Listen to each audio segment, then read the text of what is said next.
desistir. Eu não posso ser derrotado, pois o Senhor está comigo. Minha é a vitória.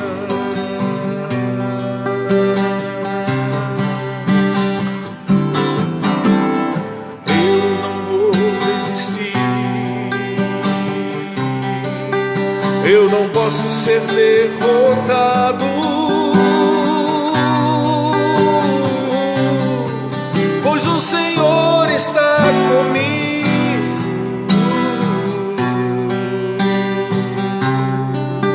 Minha é a vitória.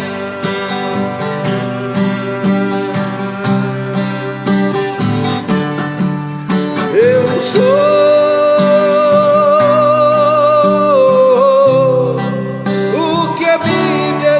que eu sou.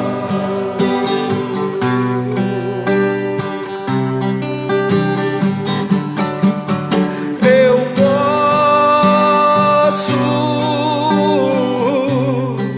o que a Bíblia diz que eu posso.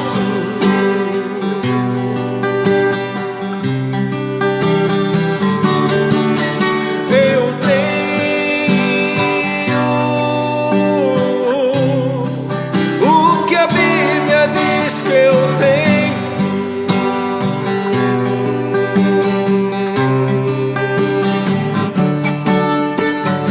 Aleluia, aleluia, aleluia, minha é a vitória. Aleluia, aleluia, aleluia, minha é a vitória.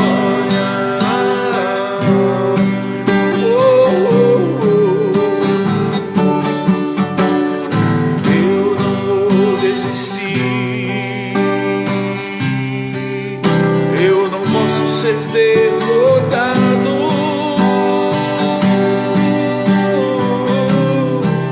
pois o Senhor está comigo.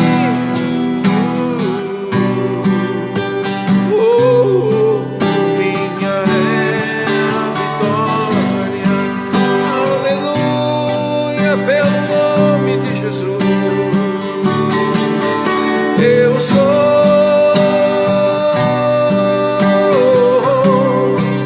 o que a Bíblia diz que eu sou. Aleluia. Eu posso o que a Bíblia diz que eu posso.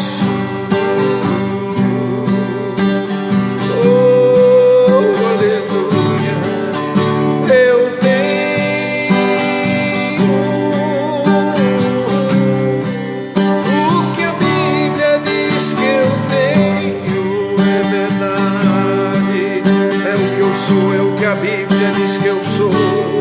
Oh, aleluia, aleluia, aleluia, minha é a vitória. Aleluia, aleluia, aleluia, minha é a vitória.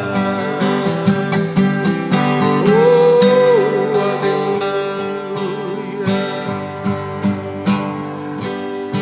aleluia, amém, irmãos. Seja essa sua declaração. Não importa o que os outros digam, não importa o que as circunstâncias digam, não importa o que a conta bancária diga. A verdade é o que você tem, o que você pode, o que você é o que a Bíblia diz que você é, porque a Bíblia é a palavra de Deus. A Bíblia é a reunião de todas as promessas de Deus para os seus filhos.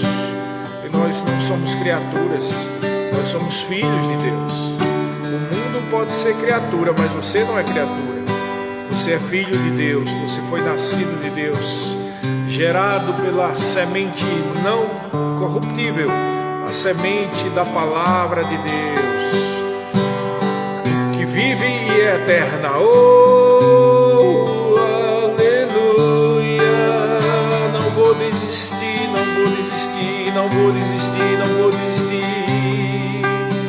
Oh, oh, oh, aleluia. Confio em ti, Senhor.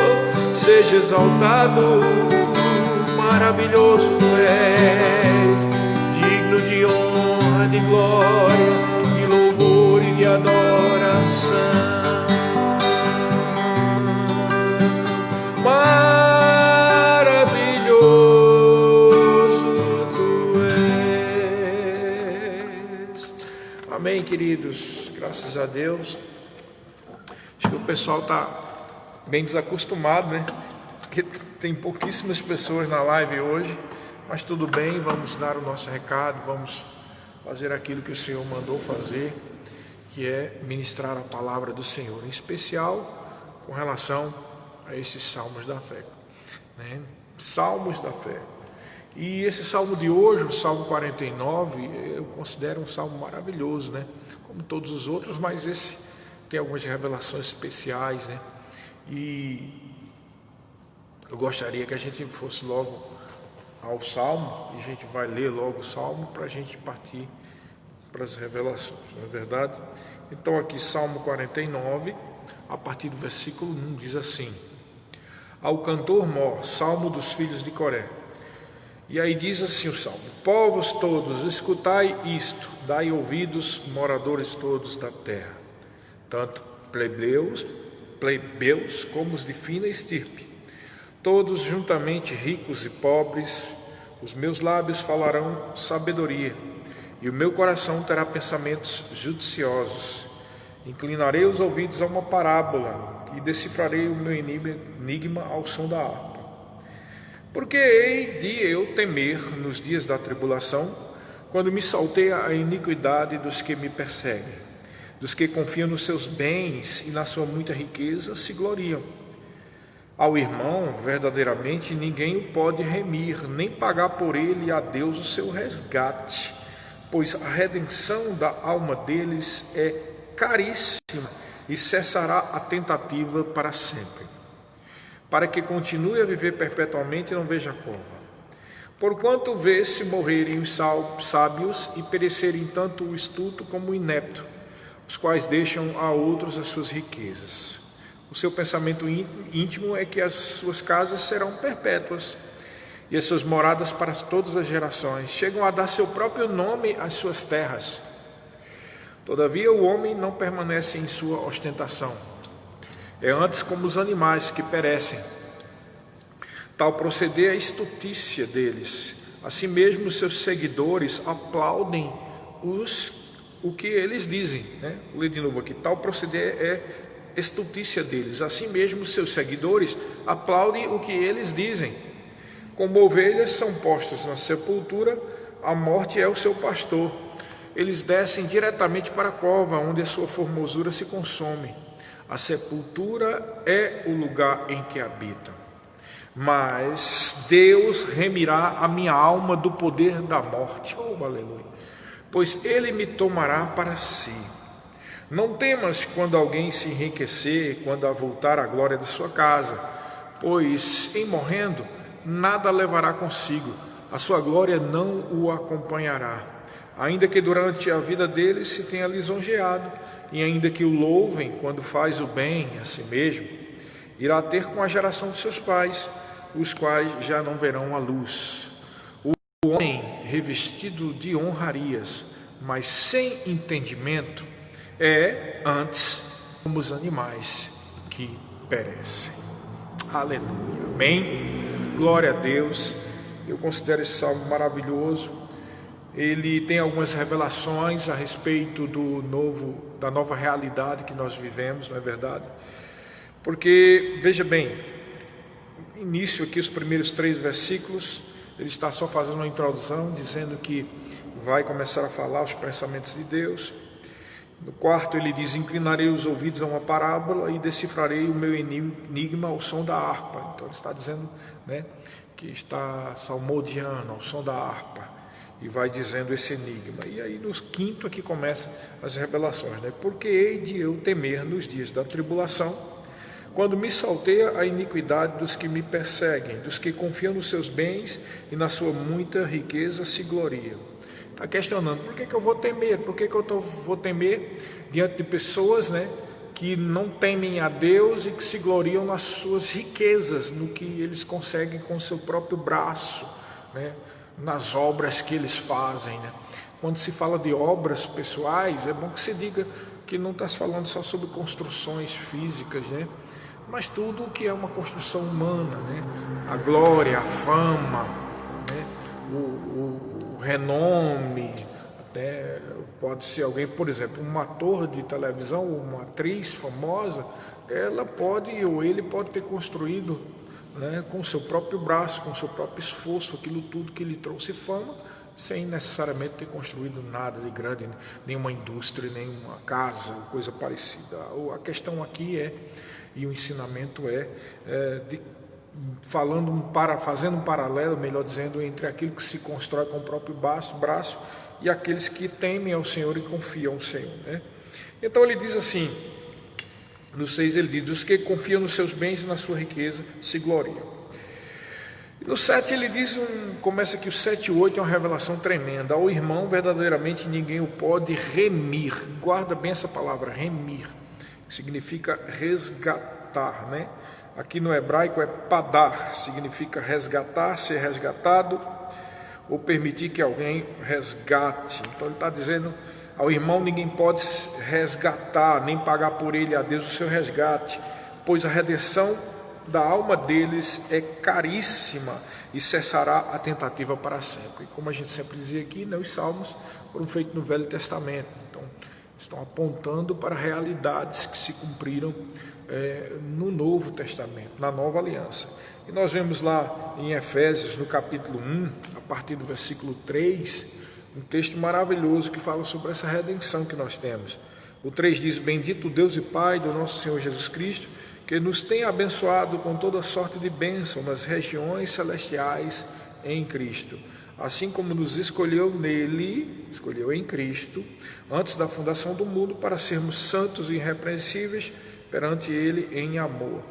E nos predestinou para Ele, para a adoção de filhos, por meio de Jesus Cristo, segundo o beneplácito da sua vontade, para louvor da glória da sua graça, que Ele concedeu gratuitamente no amado, o amado Jesus, no qual, em Jesus, temos a redenção, ou seja, aquela remissão que o salmista está dizendo que ninguém podia pagar. Em Cristo houve o pagamento, né?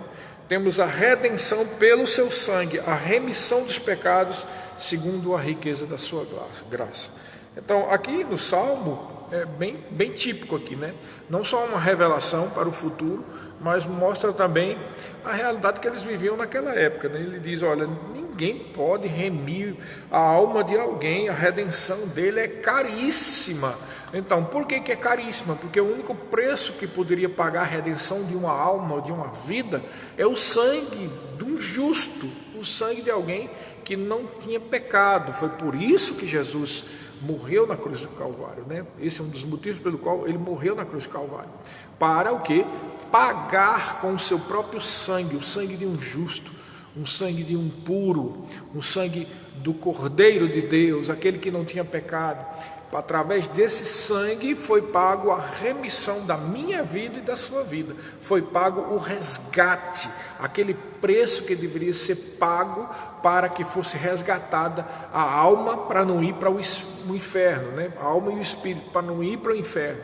Amém? Então nós somos salvos hoje porque nós aceitamos, recebemos e confessamos a Jesus e o seu sacrifício, reconhecemos que Ele é o nosso suficiente Salvador e que através do seu sangue foi pago o preço pelos meus pecados, né? Então, para uma pessoa que é do mundo, eles não entendem, né? Até a Bíblia até aqui diz na frente que uma pessoa que é muito honrada, mas não tem entendimento, está falando de entendimento espiritual. Uma pessoa que não tem um entendimento espiritual é uma pessoa, o que ele diz, chama aqui de... Ele diz que compara aos animais, ele diz que é igual aos animais, né? Pessoa que não tem entendimento espiritual, né? E para as pessoas que não têm entendimento espiritual, eles não conseguem entender o que é que significa, por exemplo, que alguém quando confessou Jesus como Senhor e Salvador e que recebeu essa salvação e essa remissão dos pecados pelo sangue de Jesus, essa pessoa é uma nova criatura, né? O que a Bíblia diz lá em Gálatas, é uma nova criatura, né? Em Coríntios, melhor dizendo. Então, o que acontece? Quando você recebe Jesus como Senhor da sua vida, o sangue de Jesus faz valer a sua vida e te resgata, paga o preço para que você seja agora salvo. Então a pessoa do mundo não consegue entender quando um cristão diz que já é salvo, mas a Bíblia diz claramente lá em Romanos 10 que a pessoa que confessa e crê no coração, essa pessoa já está salva. E não só, o motivo pelo qual está salva é porque foi resgatada. De onde? De uma posição de morte. Que posição é essa? Morte espiritual. Por isso que as pessoas vão para o inferno. As pessoas não vão para o inferno porque são más. Não é isso. Muita gente pensa que é assim. Quanto mais malvadezas ou malignidades a pessoa faz, mais digna de ir para o inferno. Mas as pessoas todas vão para o inferno porque já nasceram em pecado. E é preciso o quê? Aceitar esse sacrifício de Jesus para que esse sangue do Senhor Jesus Cristo venha fazer valer e a sua vida seja resgatada. No versículo 8 diz: pois a redenção da alma deles é caríssima e cessará a tentativa para sempre. Claro, porque o único preço que poderia pagar essa redenção é, na verdade, o que somente no futuro, muito mais na frente do que quando foi escrito esse salmo, quando Jesus Cristo veio, né, e derramou o seu sangue. E aí ele diz no 9 em diante: para que continue a viver perpetuamente e não veja cova. Porquanto vê-se morrerem os sábios e perecem tanto o estulto como o inepto, os quais deixam a outros as suas riquezas. Ele está falando aqui sobre a inutilidade da confiança em riquezas ou em obras humanas. O seu pensamento íntimo é que as suas casas serão perpétuas e as suas moradas para todas as gerações. Chegam a dar o seu próprio nome às terras, né? Interessante. Isso aqui é bem típico, né?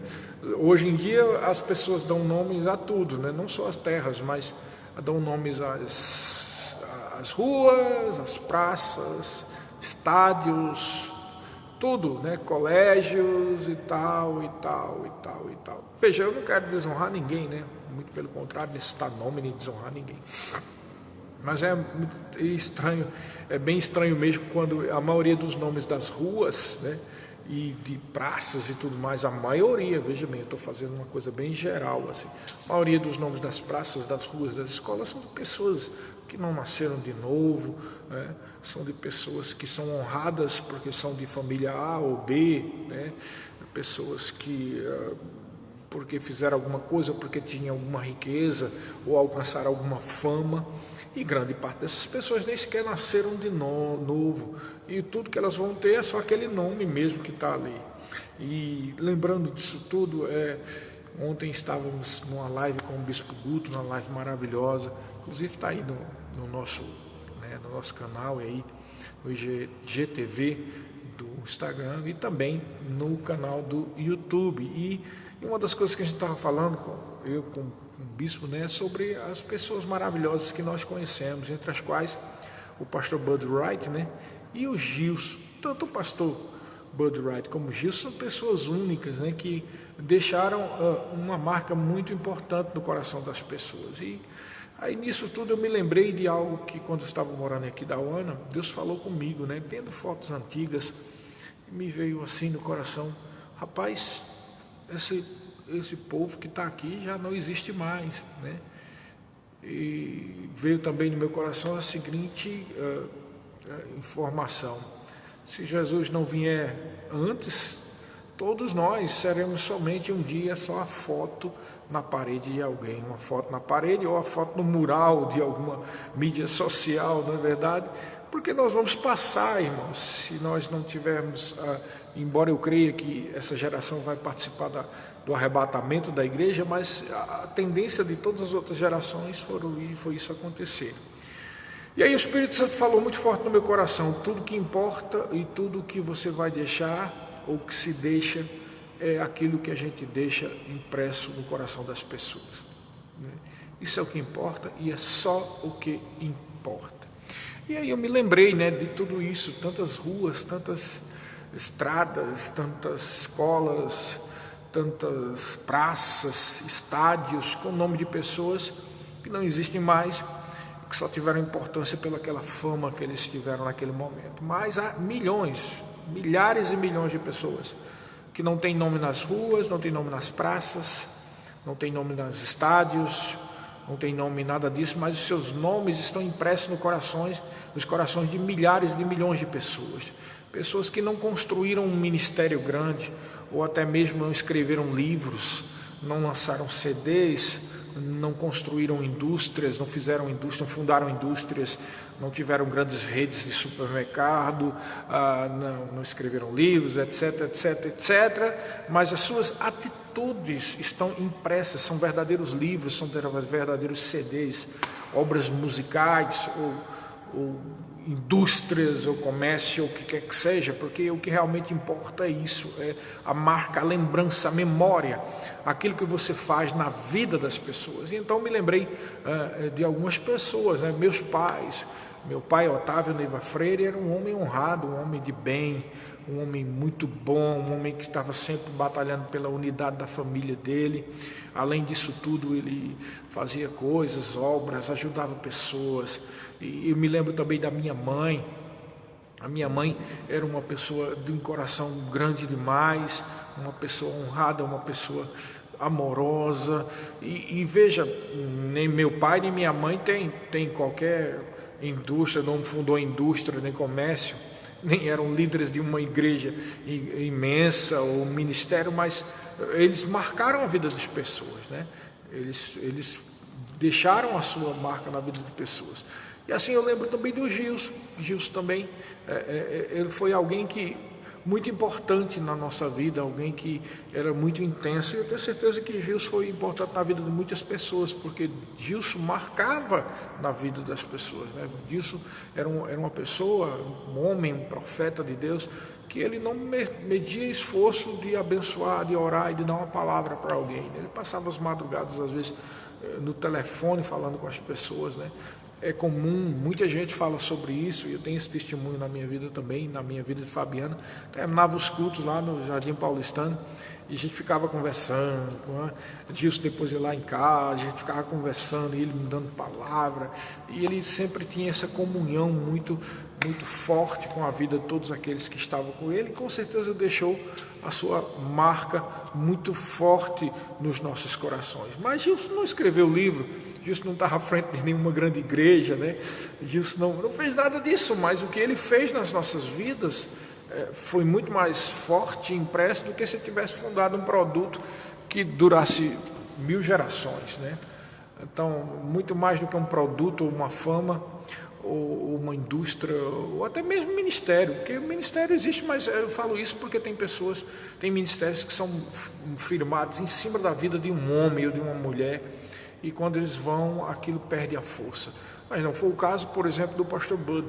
O pastor Bud é outra pessoa que, apesar de ter fundado com a sua direção, com a direção do Espírito Santo esse ministério, ele foi um homem tão importante, tão cheio de amor, que estava sempre contente em toda e qualquer situação, um homem de fé, um homem de integridade, que ele soube levantar pessoas, e havia pessoas, é isso até que a gente estava falando ontem lá na live. Na verdade, esse ministério não é um ministério em cima de uma estrela, mas é uma verdadeira constelação de pessoas importantes, entre os quais Gilson, né?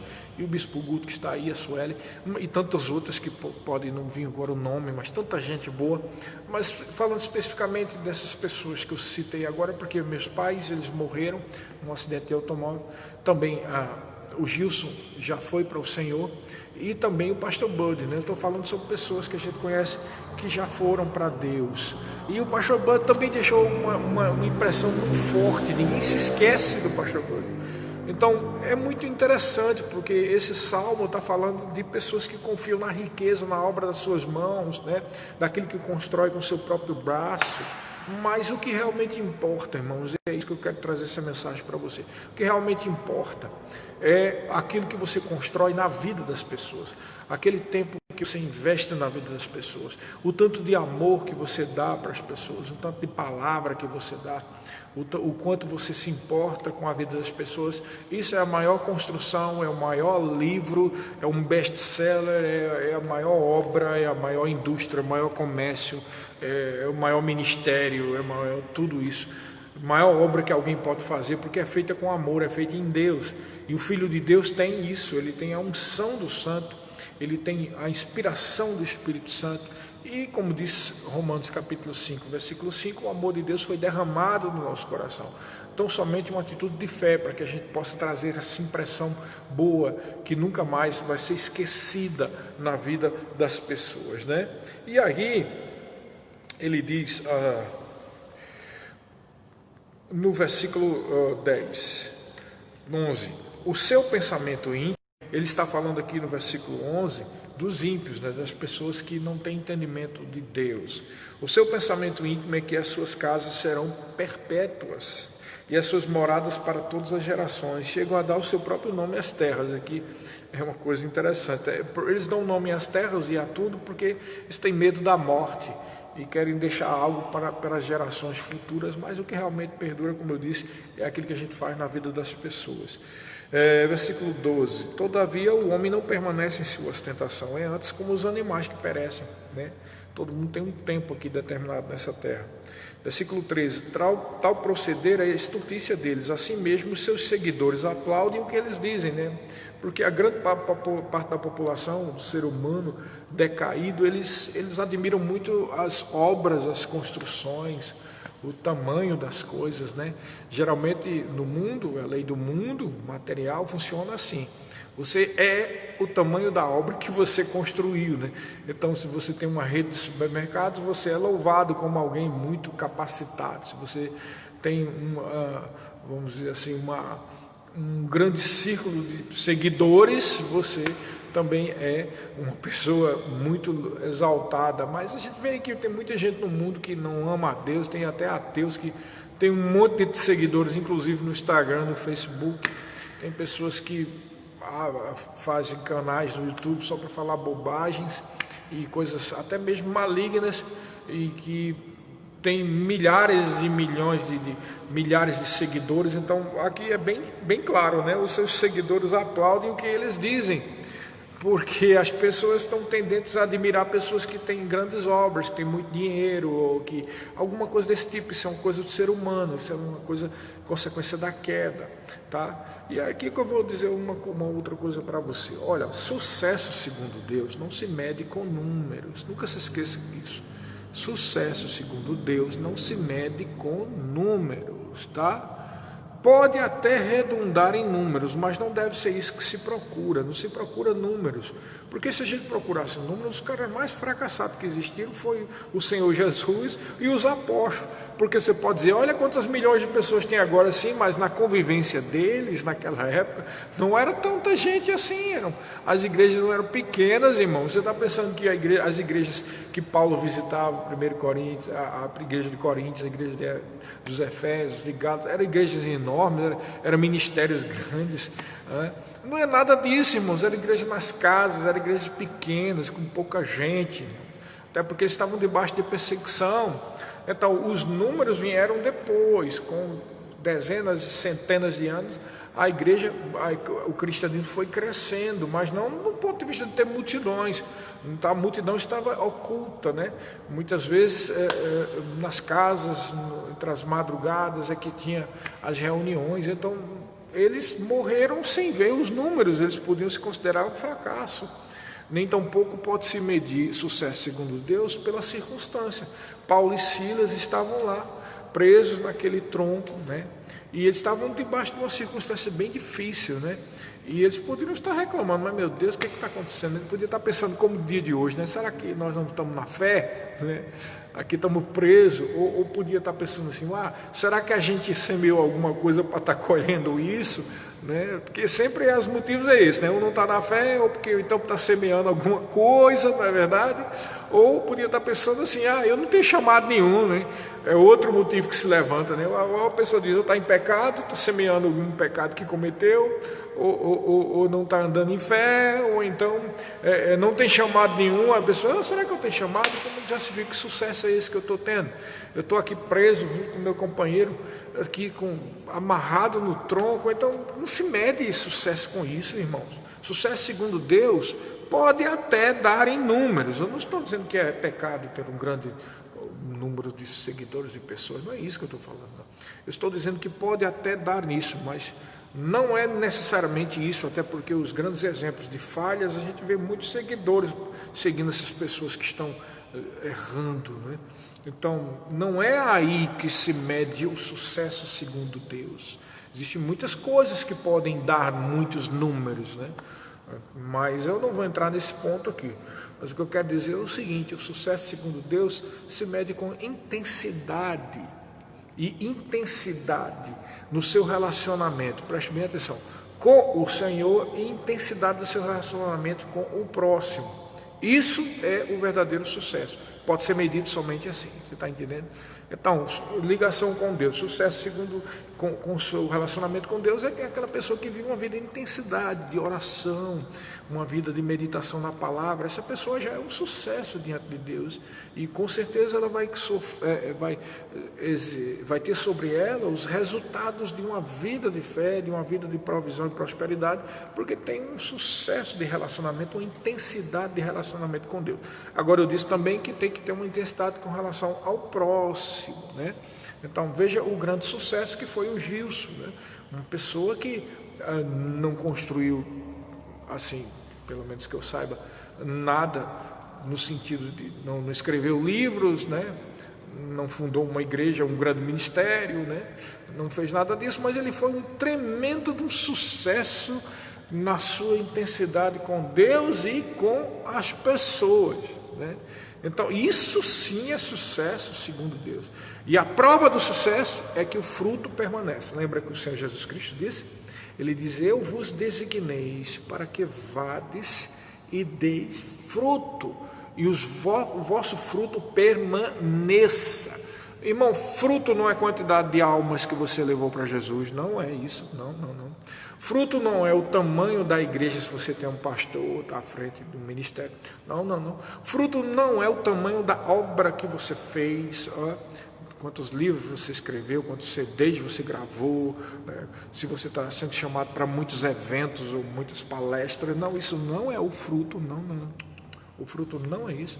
Pode até ser através disso, eu não estou dizendo que isso é pecado, tá?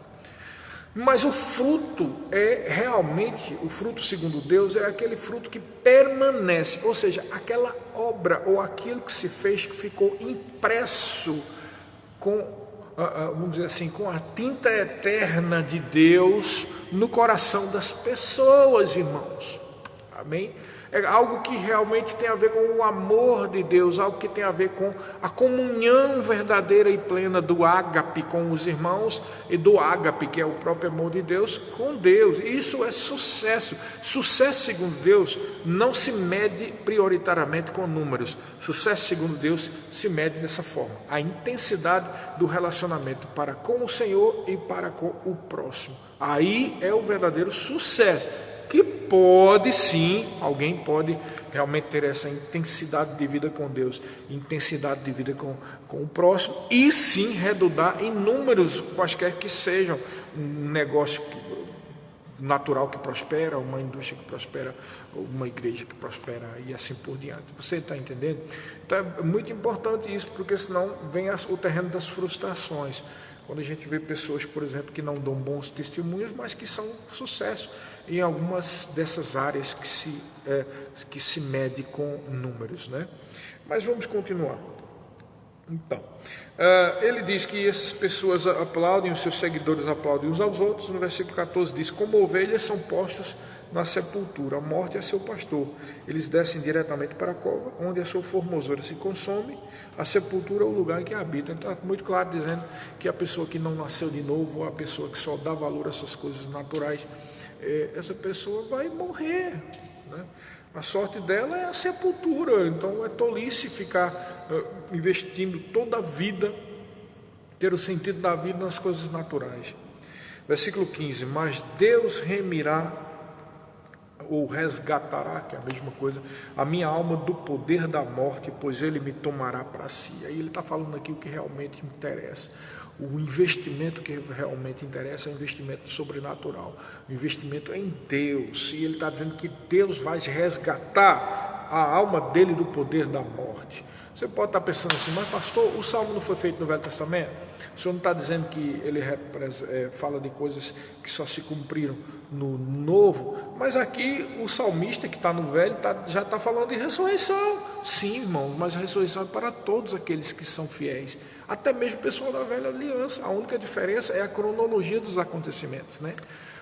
Primeiros a serem ressuscitados e arrebatados serão a igreja, né, no dia do arrebatamento.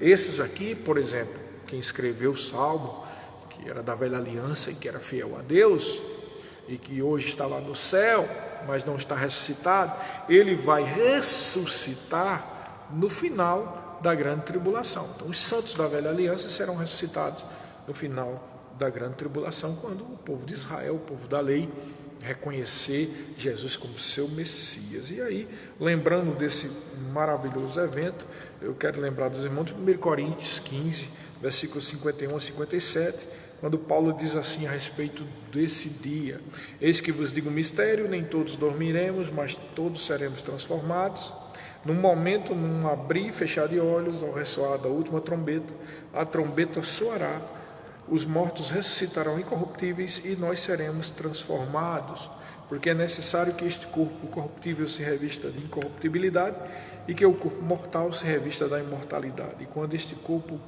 corruptível se revestir de incorruptibilidade e o que é mortal se revestir de imortalidade, então se cumprirá a palavra que está escrita. Olha só, tragada foi a morte pela vitória. Onde está, ó morte, a tua vitória? Onde está, ó morte, o teu aguilhão? O aguilhão da morte é o pecado e a força do pecado é a lei. Graças a Deus que nos dá a vitória por intermédio do nosso Senhor Jesus Cristo. Você entendeu isso? A força da morte, o aguilhão da morte, estava no pecado, que era avultado através da lei. Como Jesus Cristo veio e pagou o preço, e hoje nós não estamos mais debaixo da lei, mas da graça, e nós somos resgatados pelo sangue de Jesus, graças a Deus, a morte não tem poder sobre nós, nem a morte espiritual, né? E também a morte física, porque nós seremos ressuscitados, e se nós não tivermos morrido, seremos arrebatados. É por isso que o versículo 15, ele diz assim: Deus remirá a minha alma do poder da morte, tanto eles como nós, só que nós seremos primeiros, amém? No dia do arrebatamento, quando a trombeta tocar. Não é maravilhoso isso? Versículo 16: não temas quando alguém se enriquecer, quando voltar a glória da sua casa, pois em morrendo essa pessoa, nada levará consigo, a sua glória não o acompanhará. Isso é uma verdade. A glória dessas pessoas que não confiam no Senhor, não aceitam, tem pessoas que nem creem que Deus existe, e somente no trabalho dele, quando morre, vai embora a glória dele, vai para a sepultura e acabou, não tem mais nada. Diferente daquele que nasceu de novo, aquela pessoa que nasceu de novo, ela vai para a glória, ela já está cheia de glória, cheia de vida, né? A pessoa que está cheia de Deus, cheia da palavra, ela tem vida no olhar, ela tem vida na maneira de falar, ela expressa fé, ela expressa vida, irmãos. Também eu quero dar esse conselho para vocês: se você nasceu de novo, levanta o rosto, né? Molha o rosto, né? Acorda, desperta tu que dormes e Cristo te esclarecerá. E ser sempre um agente da fé, um agente da palavra, tá? Levantando a vida das pessoas. Aí ele diz aqui que essa pessoa perde a glória quando morre, versículo 18: ainda que durante a vida ele se tenha lisonjeado, né? Lisonjeado, como eu sou isso, como eu sou aquilo, né? Eu sou muito inteligente, eu sei ganhar dinheiro, eu sei fazer aquilo outro, mas e ainda que o louvem quando ele faz bem a si mesmo, diga: esse cara aí é muito inteligente, é muito capaz, olha o tamanho da rede de comércio que ele tem, ou a fama, o quanto dinheiro ele tem, olha os carros importados que ele tem, e tal, e tal, e tal. Aqui no 19 ele diz que no final das contas essa pessoa vai para a geração dos seus pais, os quais já não verão a luz. Ele está falando claramente aqui sobre morte espiritual, né? Sobre não só ir para a sepultura, mas também ir para o inferno. Porque o inferno não é um castigo. As pessoas pensam muito nisso. Deus castiga com o inferno quem faz o mal, mas não é esse o sentido. O inferno é o caminho natural e sobrenatural também, né, de todo aquele que não recebe o sacrifício de Jesus e o resgate através do sangue de Jesus Cristo. No versículo 20 ele termina dizendo: o homem revestido de honrarias, mas sem entendimento, é igual ou é antes como os animais que perecem, né? Uma pessoa que não tem entendimento de Deus é igual aos animais. É o que acontece no mundo, né? A lei da selva, igual a dos animais. Muitos querem ser tubarões e leões, pisando todo mundo, tá? E a gente vê muito isso até mesmo no trânsito, né? Tem pessoas que ficam querendo passar por todo mundo, e a gente vê muito isso do mundo, desse espírito que há no mundo, a gente vê no trânsito. Mas hoje em dia o trânsito das grandes cidades é o maior exemplo disso. Certa feita eu estava indo para Santa Catarina com a família e eu fiquei impressionado naquela rodovia que liga Curitiba a Joinville, Florianópolis, e era incrível quando eu via pessoas, eu não vou dizer, né, o lugar, porque assim, pode parecer que a gente está discriminando porque tal lugar, mas eu vou dizer, era um lugar de uma cidade grande, né? E toda vez que a placa de um carro daquele de cidade grande ia chegando perto de mim, eles começavam a cortando o sinal, e a velocidade permitida naquela rodovia era 110 km, e o cara vinha com 200, 150 km e dando sinal para a gente sair do meio. Aí se isso fosse um caso isolado, até que vá lá, mas era sempre, irmãos, e toda vez que eu olhava, lá vinha um carro, fazia isso, todas as vezes, todas as placas do mesmo lugar, entendeu? Então, assim, eles agem como tubarões, né? Eles agem muitas vezes como leões. Sai do meio, atrapalha, vocês não servem de nada. Eles pisam nas pessoas, muitas vezes as pessoas que há no mundo pisam nos outros, no trânsito, na indústria, no comércio, no trabalho.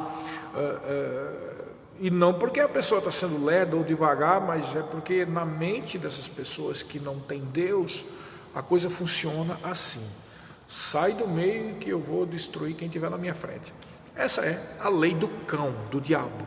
Essa é a lei da selva, onde se mede as pessoas pelo dinheiro que tem, pelo que construiu com o próprio braço. Mas quem nasceu de novo não é assim. Quem nasceu de novo está cheio do amor de Deus. O amor de Deus foi derramado no seu coração. Quem nasceu de Deus, irmãos, tem dentro do seu próprio espírito, né, o fruto do Espírito, conforme diz Gálatas capítulo 5, que é o que? Amor, alegria, mansidão. Essas pessoas que agem assim do jeito que eu disse agora não são mansas, né? Mansidão, domínio próprio, né? Benignidade, bondade, fidelidade. Contra essas coisas não há lei. E os que nasceram de Deus crucificaram a carne com os seus desejos, né? Esse desejo de ser o the best, o desejo de ser o melhor, de fazer algo aqui nessa terra para que dê um nome, para que as pessoas vejam o quão poderoso ele ou ela era, ou o quão importante ele ou ela são. Então é exatamente esse o pensamento do mundo, e é o pensamento ímpio que o salmista está descrevendo aqui, e que toda pessoa que anda na carne ou que é do mundo age. Mas o Filho de Deus não é para agir assim, amém? O Filho de Deus nasceu de novo, é uma nova criatura. O que age em você, se você nasceu de novo, o que deve agir em você é o Espírito Santo que vai influenciar a sua vida. O seu espírito está em comunhão com o Espírito de Deus, tá? A sua alma deve ser renovada pela palavra de Deus. Há dentro de você o fruto do Espírito. Então nós não agimos dessa forma. Nós não devemos agir dessa forma, porque essa forma é a forma do mundo, e nós não devemos pegar o padrão do mundo, como diz lá em Romanos, no capítulo 12, versículo 2, né? Não pegue a forma deste mundo, mas transformai-vos através da renovação do vosso entendimento, para que saibais qual é a boa, para que experimenteis, melhor dizendo, qual é a boa, a perfeita e a agradável vontade de Deus. Amém, queridos? Está dado o recado. Esse é o maravilhoso Salmo 49. Espero que você tenha sido abençoado. Procura praticar a palavra de Deus, porque na verdade a manifestação das bênçãos de Deus é pela perseverança nas promessas, ou seja, perseverando, praticando e confessando a palavra de Deus. Lembra-se disso, como a música que nós cantamos. Você não é o que as circunstâncias dizem, você não é o que o mundo diz, você não é o que o diabo diz, você não é o que outras pessoas dizem. Você é exatamente como filho de Deus e filha de Deus, aquilo que a Bíblia diz que você é, tá? Você é quem a Bíblia diz que você é. Você pode o que a Bíblia diz que você pode e você tem o que a Bíblia diz que você tem. Você tem você tem a vida de Deus, você tem a provisão de Deus, você tem a direção de Deus, você tem a paz que excede todo entendimento. Quem você é filho de Deus, você é nova criatura, você é nascido de Deus, tá? Você é abençoado, você é provisionado, você é curado, tá? E o que é que você pode? Você pode todas as coisas naquele que te fortalece. Você pode tudo aquilo que Deus manda você fazer, você pode. Se Deus te levanta para estar fazendo algo, você pode, porque é uma unção, uma graça junto com você. Amém, queridos? É isso que você é e você não pode desistir. Você tem que ficar firme nas promessas de Deus, porque isso é que é vida de fé, é uma vida de perseverança, confessando e praticando a promessa de Deus, as promessas de Deus, a palavra de Deus. Fica firme no Senhor. Amém? Seja abençoado praticando essa palavra em nome de Jesus. Amém.